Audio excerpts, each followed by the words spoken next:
Love by Samuel Taylor Coleridge. LibriVox.org. All thoughts, all passions, all delights, whatever stirs this mortal frame, are all but ministers of love, and feed his sacred flame. Oft in my waking dreams do I live o'er again that happy hour, when midway on the mount I lay, beside the ruined tower. The moonshine stealing o'er the scene had blended with the lights of eve, and she was there, my hope, my joy, my own dear Genevieve. She leaned against the armed man, the statue of the armed knight.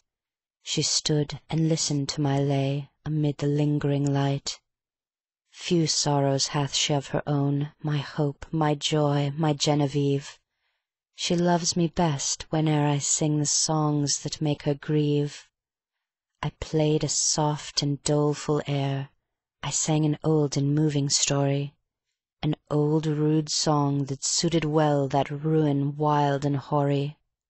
She listened with a flitting blush, with downcast eyes and modest grace, for well she knew I could not choose but gaze upon her face.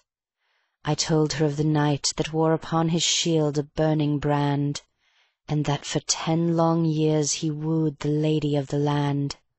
I told her how he pined, and the deep, the low, the pleading tone with which I sang another's love, interpreted my own. She listened with a flitting blush, with downcast eyes and modest grace, and she forgave me that I gazed too fondly on her face. But when I told the cruel scorn that crazed that bold and lovely knight, and that he crossed the mountain woods, nor rested day nor night, that sometimes from the savage den, and sometimes from the darksome shade, and sometimes starting up at once in green and sunny glade, there came and looked him in the face an angel beautiful and bright, and that he knew it was a fiend, this miserable knight, and that unknowing what he did, he leaped amid a murderous band, and saved from outrage worse than death the lady of the land. And how she wept and clasped his knees, and how she tended him in vain, and ever strove to expiate the scorn that crazed his brain, and that she nursed him in a cave, and how his madness went away when on the yellow forest leaves a dying man he lay. His dying words, but when I reached that tenderest strain of all the ditty, my faltering voice and pausing harp disturbed her soul with pity.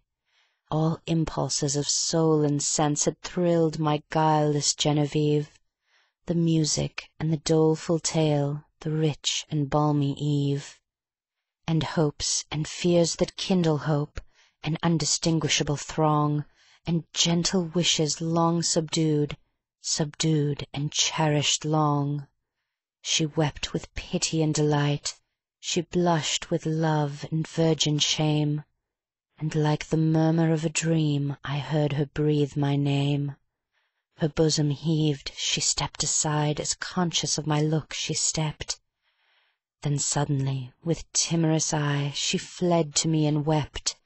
She half enclosed me with her arms, and pressed me with a meek embrace, and bending back her head, looked up, and gazed upon my face. 'Twas partly love and partly fear, and partly 'twas a bashful art, that I might rather feel than see the swelling of her heart. I calmed her fears, and she was calm, and told her love with virgin pride, and so I won my Genevieve, my bright and beauteous bride. End of poem. This recording is in the public domain.